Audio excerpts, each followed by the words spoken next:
Kalau mama aku lihat dari buku catatan adikku ini sama materinya dengan kelas 8 sama 7 itu sama.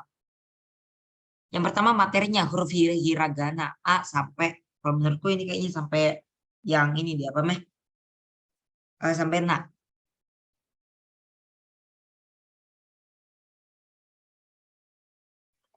Terus no plus kosakatanya. Bentuk soal lebih kurang sama dengan latihan PTS di e-learning.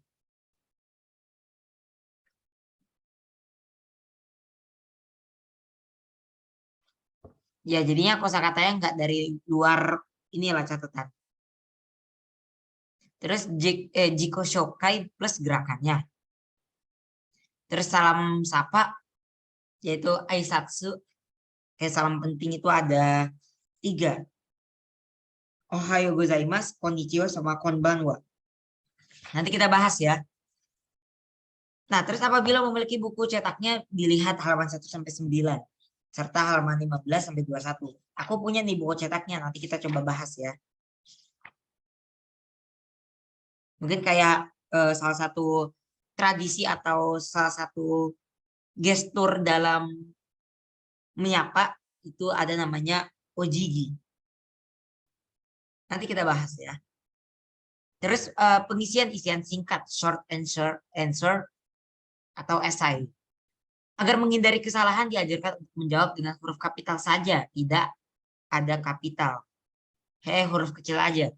Tidak ada kapital dan tidak memberikan spasi. KKM bahasa Jepang itu 80, ya nilainya 80. Arigatou gozaimasu, ganbat, gimana? Ganbatte kudasai. Minasa.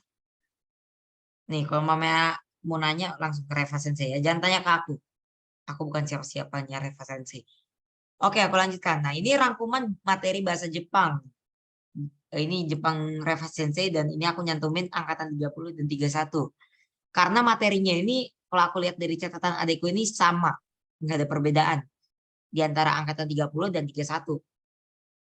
Nah, ada jenis-jenis aisatsu atau salam penting.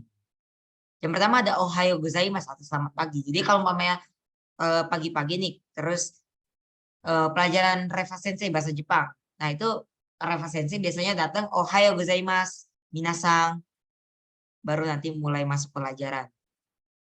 Jadi ohayo gozaimasu itu artinya selamat pagi. Ini tulisan hiragananya tapi nggak masuk ya tulisan hiragananya. Jadi cukup tahu aja.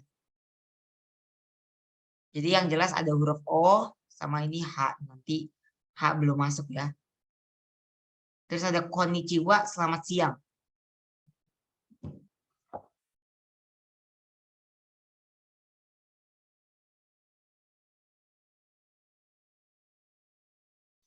Konnichiwa itu artinya selamat siang. Terus sama konbanwa artinya selamat malam.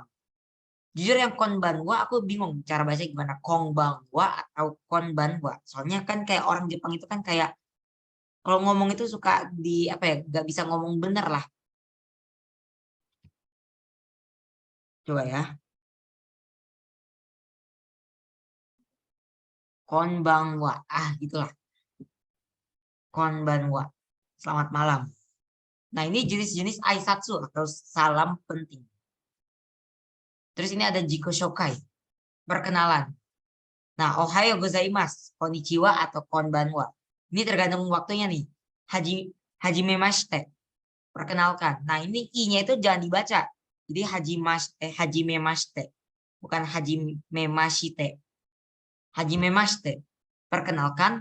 Watashi wa no namae wa titik-titik nama panjang des. Contoh nih. Watashi wa no namae wa Antares Raja Ditama des. Nama saya Antares Raja Ditama. Ares oyonde kudasai. Tolong panggil saya Ares. Nah, itu contohnya. Nama panggilan oyonde kudasai. Tolong panggil saya. Terus ini tergantung kita kelas berapa. Kalau kelas 7 pakainya ichi karena di tahun ke-1 atau kedua. Jadi lab school ichi atau nini nensei des. Kalau mame kelas 7 pakai ichi, kalau mame kelas 8 pakai nini nensei des. Siswa lab school di tahun ke-1 atau kedua. Dozo yoroshiku onegaishimasu. Mohon bantuan atau kerjasamanya. Dozo yoroshiku. Ini dibaca juga ya, i-nya dibaca.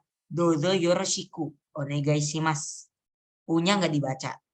Tunggu, aku sambil coret-coret ya supaya kita sama-sama paham. Aku bukan pengen kalian paham, tetapi aku ingin bersama paham. Karena aku pun juga sambil belajar ini. Cara belajarku itu dengan kinestetik. Jadinya karena aku belajar dengan kinestetik, jadinya otomatis aku juga secara tidak langsung aku belajar nih lewat dalam pengajaran atau pembelajaran ini. Nah ini ohayo gozaimasu hajimemashite. Ini i-nya dihapus, nggak dibaca. Watashi wa no namae wa. Nama panjang des. Nama saya titik-titik nama panjang. Nama panggilan oyonde kudasai. Tolong panggil saya. Umpamanya umpamanya ini malam nih, konbanwa. Konbawa hajimemashite. Watashi wa no namae wa Antares Raja Ditama des. Ares oyonde kudasai. Nah, jadi hajimemashite nggak dibaca nih i-nya. Hajimemashite. Watashi wa no namae wa Antares Raja Ditama des. Ares oyonde kudasai. Lab school ni nenensei desu. Jadi kalau mama pakai ini buat kelas 7, buat kelas 8. Sedangkan kalau mama pakai ichi, ini untuk kelas 7. Jadi ichi itu artinya 1, ni itu 2. Jadi ya lab school ichi ni nensei. Ichi ni nensei desu. Atau lab school ni nensei desu. Jadi siswa lab school di tahun ke-1 atau ke-2. Jadi kalau mama ini buat kelas 8, kalau mama ini buat kelas 7. Dozo yoroshiku onegai. Dozo yoroshiku onegai shimasu. Ini i-nya tetap dibaca ya. Dozo yoroshiku onegai shimasu. Cuman agak abu-abu ya. Maksudnya itu nggak begitu kedengaran jelas karena cepat. Dozo yoroshiku onegai shimasu. U-nya nggak dibaca. Mohon bantuan atau kerjasamanya. Jawabannya, kochira koso yoroshiku onegai shimasu. Jadi aku mau praktek nih. Jujur aku belum praktek Jiko Shokai sih. Mungkin ada yang mau contohin? Kan ada yang mau kasih contoh gak? Ini salah satunya. Kalau mamanya laki-laki itu bungkuk, maksudnya itu ngebungkukin badannya. Tangannya dikepal. Kalau mamanya perempuan tangannya itu dibuka.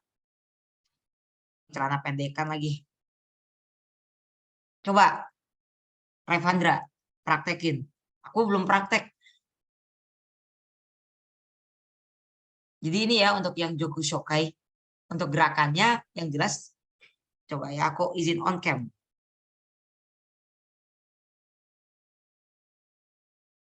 Ya, aku pakai virtual background kelas 7A. Kelihatan? Nah, ini tangannya itu kalau umpamanya yang laki-laki dikepal. Dozo yoroshiku onegai shimasu. Kalau umpamanya perempuan, tangannya itu dibuka dikit. Bukan dibuka sih, tangannya kayak gini. Terus di sebelah kanan kirinya kayak gini. Gimana ya? Jadi di samping lah tangannya. Sama juga ngomongnya dozo yoroshiku onegai shimasu. Terus jawabannya kochira koso yoroshiku onegai shimasu. Itu untuk yang dengerin. Nah, aku kurang paham sih ini yang ini kan nama tradisi bungkuknya itu namanya ogiji ya.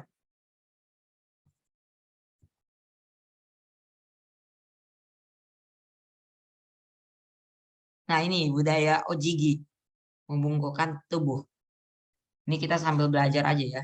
Nah ojigi, tradisi membungkukkan tubuh di Jepang. Ojigi merupakan gerakan atau gestur membungkuk. Gerakan ini sangat lekat dengan gaya kehidupan sehari-hari di Jepang. Orang umumnya tidak jabat tangan kayak orang Indonesia. Jadi kalau mamanya di Jepang itu pakainya ini ya, apa namanya? Nggak pakai jabat tangan tapi pakai ojigi, yaitu tradisi membungkukkan tubuh. Jadi ya habis perkenalan nih, ini aku praktek ya. Umpamanya lagi malam nih, jadi ngomongnya konbawa. Konbawa hajimemashite. Watashi wa no namae wa Antares Raja Ditama desu. Ares oyonde kudasai. Lab school ni nenensei desu. Dozo yoroshiku onegai shimasu. Dijawab kochira koso yoroshiku onegai shimasu. Nah, fungsi ojigi sebenarnya tidak hanya mengucapkan salam, tapi bisa juga sebagai ucapan minta maaf, terima kasih, ekspresi perasaan atau nuansa formal dan lain-lain. Bahkan di perkantoran Jepang mereka menggunakan ojigi untuk memberi salam seperti selamat pagi, permisi, dan lain-lain. Di Indonesia juga ada budaya dengan mirip dengan ojigi, tapi hanya membungkukkan kepala saja. Nah, jadi kalau mamanya di Jepang itu kayak gini nih. Kamu tangannya di depan sini ya. Aku belum praktek sih yang perkenalan Jepang itu. Apa meh? Eh Shokus apa meh? Itulah.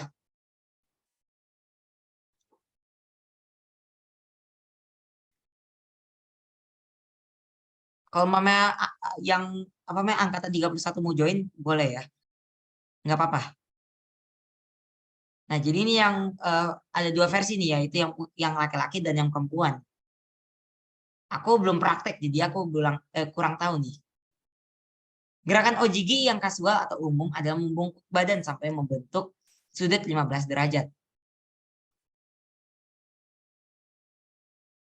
Tetapi jika dipakai dalam situasi kehidupan sehari-hari seperti bertemu dengan senior di jalan, lebih sering melakukan gerakan berupa menganggukkan kepala seperti orang Indonesia. Kemudian ojigi yang paling populer di Jepang adalah membungkukkan badan sampai sudut 30 derajat. Ojigi ini biasa digunakan ketika menyambut pelanggan atau mengucapkan terima kasih kepada seseorang. Lebih formal lagi ketika membungkukkan badan sampai membentuk 45 derajat hingga mata kita menatap ke bawah ke arah tanah. Biasa digunakan ketika kita memberikan hormat sangat dalam kepada seseorang seperti direktur perusahaan, orang tua atau orang yang memiliki jabatan yang tinggi. Kalau 45 derajat sebenarnya ini bukan 45 derajat ya. Sampai sebenarnya 45 derajat itu kayak ruku deh. Kalau mamanya bagi yang muslim, maaf ya kalau mamanya yang non muslim. Jadi kan kita sholat nih. Ada tuh nama gerakan namanya ruku, pasti tahu lah. Nah, di dalam ruku itu kan kita itu kan membungkukkan badannya sampai anggaplah ini kaki, terus ini badan sampai kira-kira 45 derajat. Benar gak? Mohon koreksinya. Eh, sampai 90 derajat, Enggak sih maaf, maaf. 90 derajat kalau ruku. Iya, iya, iya. Ruku 90 derajat, berarti ini 45 derajat ya. Iya, ya, maaf, maaf. Berarti benar. Itu untuk gerakannya ya. Nanti kalau mama mau tanya lebih lanjut, bisa tanya ke Reva Sensei. Terus ini rangkaian satu huruf dan kosakata A, I, U, E, O. Jadi A itu kayak gini tulisannya. Aku sengaja eh, di tim Kratkum atau tim yang buat rangkuman itu pakai keyboard Jepang. Supaya apa? Supaya terbiasa gitu sama tulisan keyboard Jepang. Soalnya kan ulangan ini kan pasti pakai ini ya, apa namanya keyboard. Nulis soalnya terus jawabannya juga pakai keyboard.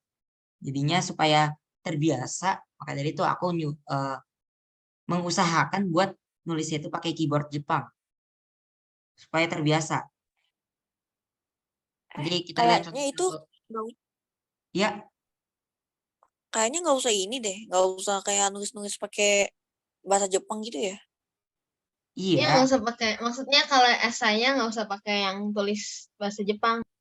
iya Iya, aku kayak paham. nggak Tapi mungkin kan ada. pemahaman di soal pilihan ganda ya kan nanti kan umpama nih contoh soalnya itu kayak nanti kita lihat contoh soal yang latihan PTS umpama nih. Contoh soalnya itu tentang umpamanya eh, apa ya yang beda dengan tulisan tangan itu. Contoh ini nih yang mana ya? Nah, yang aku lupa jujur. Yang ini kan agak beda nih sama tulisan tangan. Kalau mamanya tulisan tangan kan cuman kayak yang key-nya ini kan tulisan tangannya itu cuman sebatas kayak gini. Ya kan kalau mamanya key ini tulisan tangannya itu cuman kayak gini, enggak kayak gini kan bentuknya. Di buku tulis kalian coba kalian lihat. Kalau mamanya kalian ngamatin tulisan rekas itu pasti begitu tulisannya. Cuman seperti ini. Supaya Kalau aku nggak kayaknya keliru. nyambung dari soal yang ada dikasihnya ada juga nyambung. Iya, iya. Ada juga yang nyambung ya.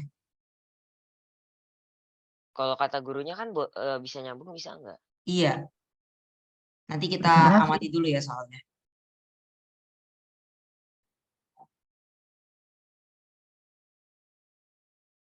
Nah, ini rangkaian satu huruf dan kosakata. Jadi ada A, I, U, E, O. A itu kayak gini bentuknya. Ini masing-masing sih untuk ngafalinnya. Aku cuma buat nge-review doang. Dengan buat PPT ini aku nge-review. Kalau mama mau belajar bahasa Jepang ya kalian harus nulis tuh supaya hafal. Atau mungkin kalian ada cara tersendiri buat ngehafalin. Maka dari itu, ini untuk memudahkan aja. Salah satu metode pembelajaran atau metode dalam belajar yaitu secara visual. Nah ini A tulisannya kayak gini. Terus I kayak gini juga. Itu bentuknya kayak gini. U bentuknya kayak gini. E bentuknya kayak gini. O itu bentuknya kayak gini. Ini kosakatanya. Au artinya bertemu. Sebenarnya kalau menurutku ya, saran dariku, kalian harus pahami hurufnya, rangkaian hurufnya, sama kalian harus hafalin romajinya. Supaya kalau umpamanya kalian, umpamanya nih, arti umpamanya bertemu dalam bahasa Jepang adalah au. Nah, au ini kalian cuma tahu romajinya, nanti kalian tinggal sesuaiin aja nih. Umpamanya au. Jadi A sama huruf U, jadinya au. Au artinya bertemu. Oi artinya banyak. Iye artinya rumah. Aoi artinya biru. Terus i itu artinya bagus atau baik. Nah, contohnya ini oi. Nah, itu bacanya itu agak manjang itu oi. Terus kalau mamanya yang nomor 5 i itu bacanya kayak 2 kali gitu i. Artinya bagus atau baik.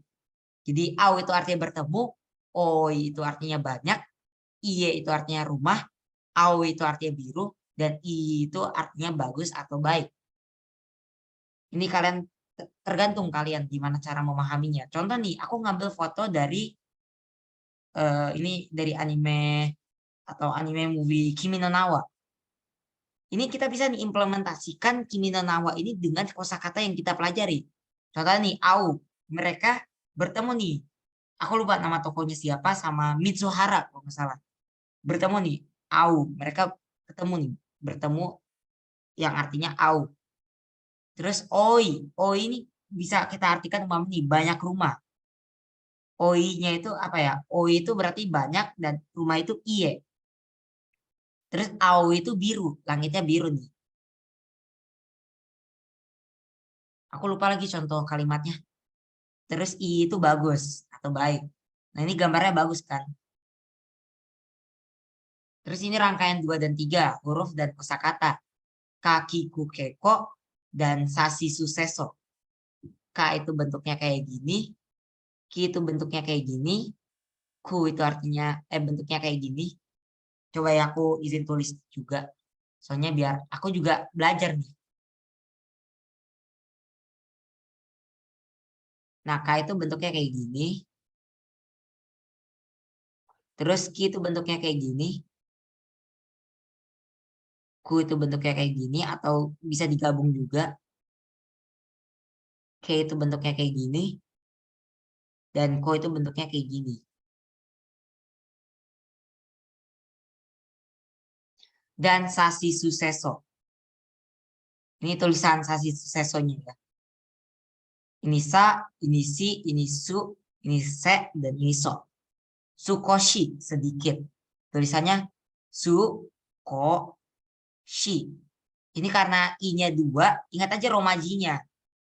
Sukoshi. Kalau saranku kalau belajar Jepang itu kita, kalau mamanya masih pemula ya, kayak kita nih ada ulangan bahasa Jepang. Saranku kita pelajari romajinya. Jujur kenapa aku dapat 58 pas ulangan harian, karena aku kurang paham. Kan itu kan masih zaman-zaman rekrutmen OSIS ya. Jadi apa-apa fluid ditiup langsung keluar kelas. Apalagi tuh hari Selasa kan aktif-aktif banget tuh kakak-kakak OSIS tercinta buat niup fluid kematian. Nah ini sukoshi karena ini ada i-nya 2 jadi su ko shi tambah i artinya sedikit. Terus kiku artinya mendengar, kaku artinya menulis, iku artinya pergi, ike artinya kolam, terus oki artinya besar, oki. Terus saku itu artinya mekar, suki itu artinya suka, kasa itu payung, terus kesa itu tadi pagi, terus sushi itu sushi, oishi. Nah ini oishi nih contoh nih, o-i-shi-i. Jadi ya, oishi. Tambah lagi ini huruf i karena penulisannya emang seperti itu. Dan dikonversiin ke dalam romajinya atau tulisan bahasa Jepang tapi Latinnya atau tulisan maksudnya itu huruf alfabetnya itu i-nya ada 2. Maka dari itu tetap umpamanya kayak sukoshi dan oishi. Di belakangnya ditambahin i. Terus artinya kalau oishi itu lezat, kalau mau sukoshi itu artinya sedikit. Ini aku sambil ngulang lagi. Terus koi artinya cinta. Terus okashi artinya cemilan. Akai itu artinya merah. Dan sakai itu artinya hebat. Sakai, akai. Akai itu merah, sakai itu hebat. Aku ulangi sekali lagi. Sukoshi itu artinya sedikit. Kiku artinya mendengar. Kaku artinya menulis.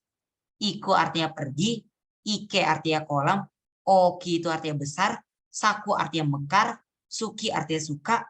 Kasa artinya payung. Kesa artinya tadi pagi. Sushi artinya sushi. Oishi artinya selezat. Koi artinya cinta. Okashi artinya cemilan. Akai artinya merah. Dan sakai artinya hebat.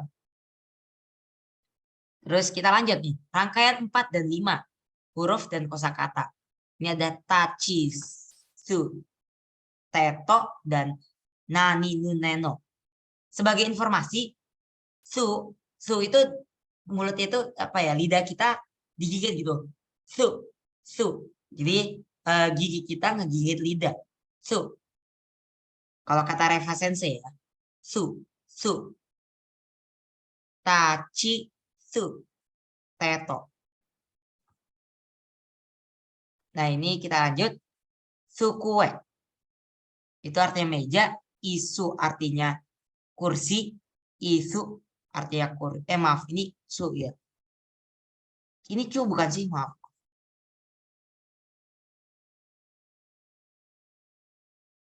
Oh berarti salah ya ini. Saiko. Hebat artinya saiko.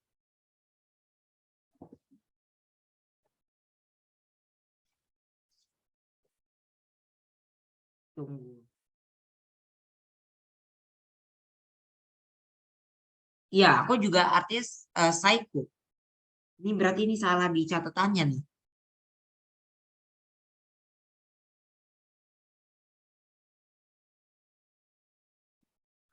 Oh ya, untuk hebat artinya ini psycho ya. Psycho itu tulisannya itu kayak gini. Hebat ini ada kesalahan. Harusnya sebenarnya Saka ini juga artinya hebat. Tapi kalau namanya Reva Sensei itu psycho. Harusnya tulisan psycho itu kayak gini. Sai itu berarti kayak gini. Siapa yang ulangannya gagal 100 gara-gara suruh nulis huruf I. Terus psycho. Psycho. Tambah U. Nah ini harusnya ini psycho.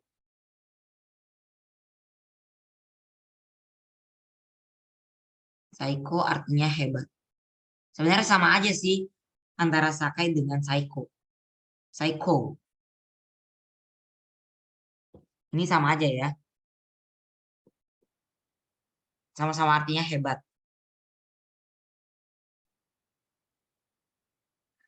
Nah ini ada tachi suseso. Nah ini sukue artinya meja. Isu artinya kursi. Su-nya itu yang dari sini. Su. Terus tatsu itu artinya berdiri. Chikatetsu artinya kereta bawah tanah. Chikai artinya dekat. Suki artinya bulan. Takai artinya mahal atau tinggi. Aku jadi ingat yang meme yang takai itu. Ya, cuman itu kurang pantas ya. Terus te artinya tooi itu artinya jauh. Nih, tooi artinya jauh. Kutsu artinya sepatu. Dan eki artinya stasiun. Terus nani nuneno. Sakana artinya ikan. Ini aku jadi ingat salah satu scene di anime. Ini kalau kalian yang mungkin ada yang adik kelas 7, ini gaya belajar atau gaya ngajar kakak seperti ini. Mungkin aja kalau mama selanjutnya pengen ada pembelajaran, bisa aja. Atau bisa lihat YouTube kakak. Nah ini Aresang. Ini biarin aja ya akun sekolahnya kakak kayak buat ngewibu.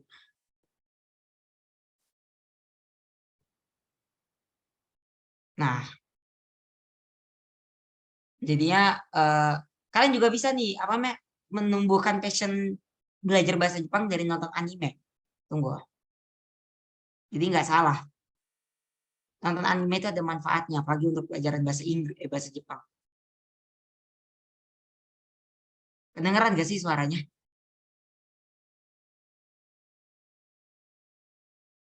Nggak ada suara, Kak.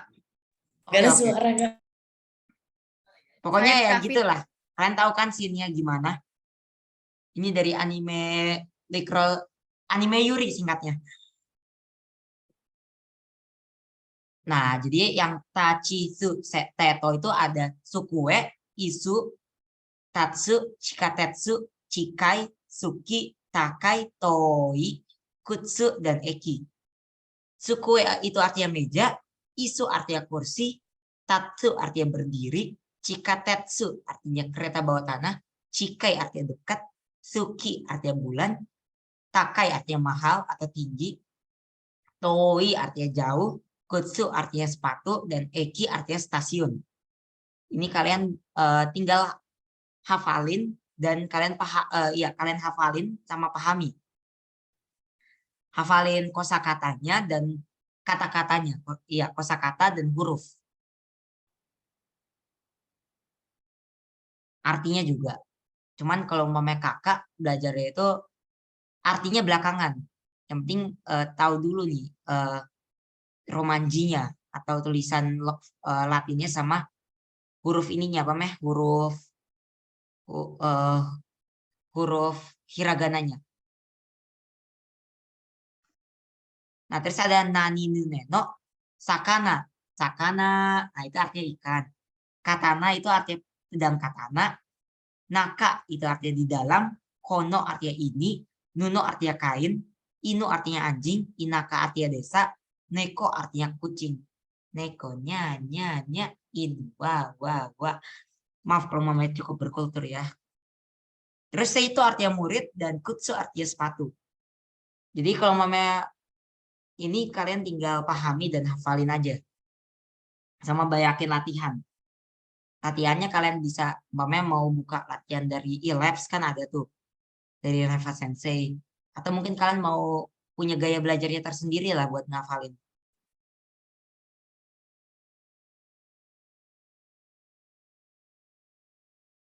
Waduh, ngeri-ngeri.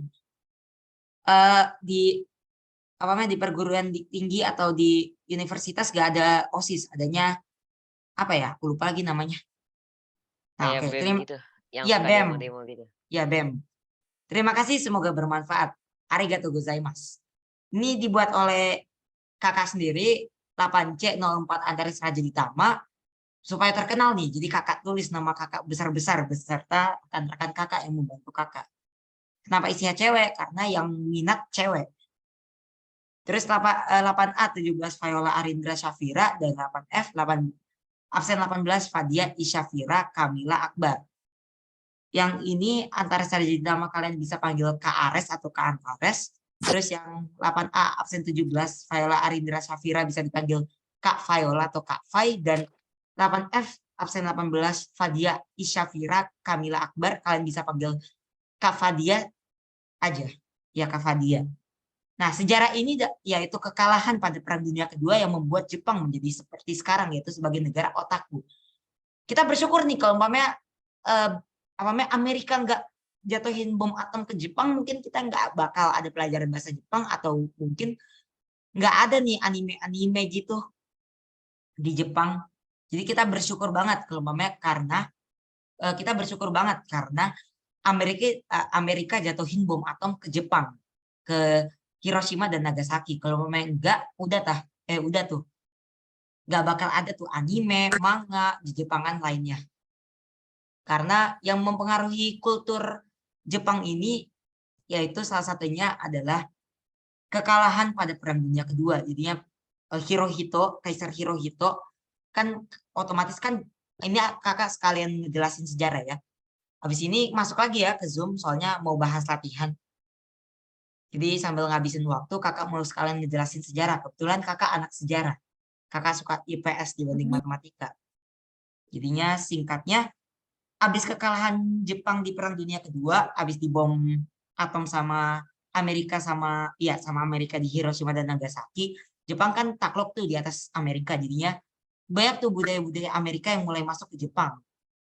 Tapi karena pendirian orang Jepang itu yang kuat, jadinya nggak begitu mempengaruhi, tetapi banyak diadaptasikan. Maksudnya itu banyak diadaptasi oleh orang-orang Jepang. Sampai akhirnya Hirohito ngelakuin ya apa untuk membangkitkan ekonomi Jepang. Ekonomi dan pendidikan. Karena itu dua faktor yang penting dalam suatu negara. Jadinya karena pembangkitan ekonomi Jepang besar-besaran, jadinya banyak budaya-budaya luar, terus akulturasi masuk ke Jepang dan mempengaruhi budaya